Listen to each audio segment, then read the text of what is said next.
조갑제 TV 시청자 여러분 안녕하십니까. 2024년 2월 26일 오후 4시 52분입니다. 윤석열 정부가 오늘 서울 여의도 면적의 117배에 달하는 1억 300만 평,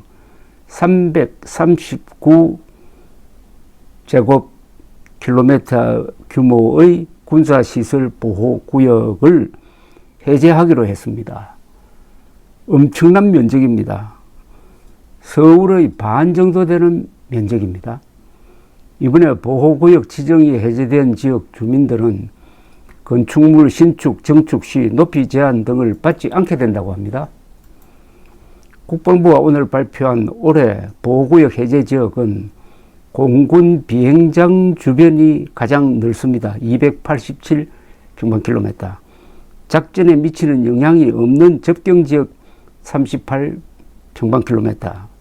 민원이 제기된 곳을 포함한 기타 지역 14평방킬로미터 등 총 339평방킬로미터 규모입니다. 국방부는 매년 군사작전에 미치는 영향 등을 검토하여 국방장관이 지정한 보호구역 중 일부를 해제해 왔는데 올해는 역대 최대 규모로 해제하기로 했다는 겁니다. 역대 최대 규모로 해제하기로 한 게 다가오는 총선과 어떤 관계가 있느냐 하는 생각을 갖게 만듭니다. 군 비행장 주변 보호구역은 기지 방어를 위해 지정하는데 이를 최소한의 범위로 축소하기로 했다고 국방부는 밝혔습니다.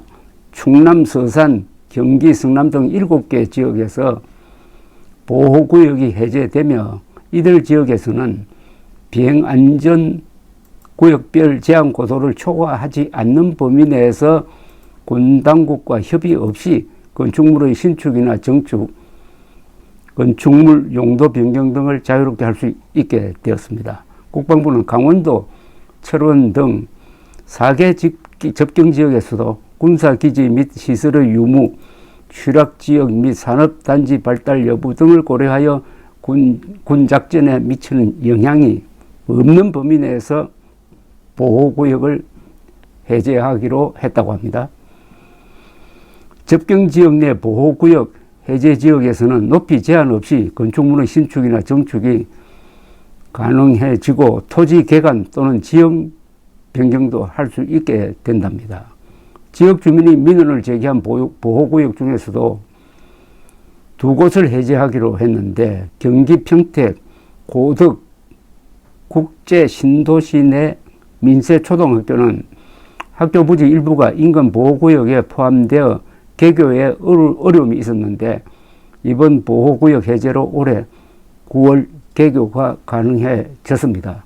군 비행장 이전 민원이 있던 세종시 연기 비행장은 내년 조치원 비행장으로 통합 이전될 예정이어서 이번에 연기 비행장 주변 보호구역을 해제하기로 했습니다. 지역별로 보면 공군기지가 있는 충남 서산에서 약 141평방킬로미터 규모로 보호구역이 해제되며 서울공항 주변 보호구역 해제 등의 영향으로 경기 성남에서 약 72평방킬로미터, 서울시에서 약 46평방킬로미터 규모로 보호구역이 해제된다고 합니다. 국방부는 보호구역을 해제하기 어려운 경기도, 파주 등 4개 지역 103평방킬로미터에 대해서는 일정 높이 이하 건축물의 신축 등에 대한 군 당국과의 협의 절차를 생략할 수 있게 했습니다. 국방부는 이번 보호구역 해제를 통해 군사시설, 인근 주민의 재산권을 보장하는 한편 지역 개발을 통한 경제 활성화 여건을 마련할 수 있게 되었다. 향후에도 보호구역 제도의 큰 틀은 유지하되 군 지자체, 주민 간 적극적인 소통을 통해 국민 불편이 최소화될 수 있도록 보호구역 해제, 완화를 적극적으로 추진할 것이라고 밝혔습니다.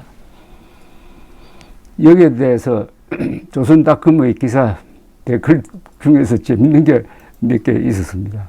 문재인 정부가 이런 대규모 군사보호시설 해제를 결정했으면은 그때 그때는 보수층이 가만히 있었을까 이런 이야기를 하는 사람도 있고, 부자와 북한만 편하게 생겼다라는 이야기를 하는 사람도 있습니다. 군사보호지역은 한번 풀면은 다시 묶기가 어렵습니다.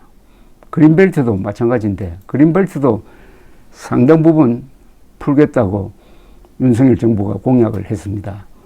그린벨트나 군사보호지역은 미래를 위한 것이고 국가의 안전을 위한 것이고 환경을 위한 것이므로 이것을 바꾸는 데는 그야말로 장기적이고 신중한 논의가 필요합니다.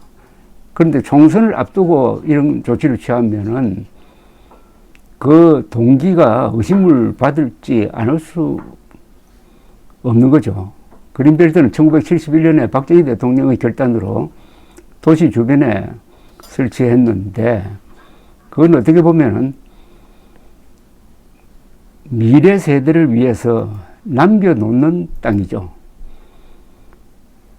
오늘의 세대가 다 이용해 먹으면 미래 세대는 어디에 학교 짓고 어디에 병원 짓고 하겠습니까? 그래서 미래 세대를 위한 일종의 저축된 땅이라고 보면 됩니다. 과연 이거를 푸는 결정을 할 때 윤석열 정부가 어느 정도의 신중함을 그리고 과학성을 따졌느냐, 아니면은 국민의힘 도와주기 위해서 서둘러서 했느냐 하는 것은 시간이 지나면 아마 드러날 겁니다. 이번 이 군사보호지역 해제, 그것도 최대 규모의 해제도 이게 적법 절차를 따졌느냐, 아니면 군사적 고려가 있었느냐 하는 것도 아마 시간이 지나면 밝혀질 것이라고 생각을 합니다.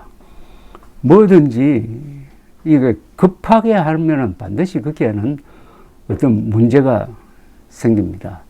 윤석열 대통령이 지금 하고 있는 몇 가지 정책에서 좋게 말하면 과감성이고, 비판적으로 이야기하면은 무모하게 하는 것 같은 느낌을 주는 정책 결정이 계속 이어지고 있습니다.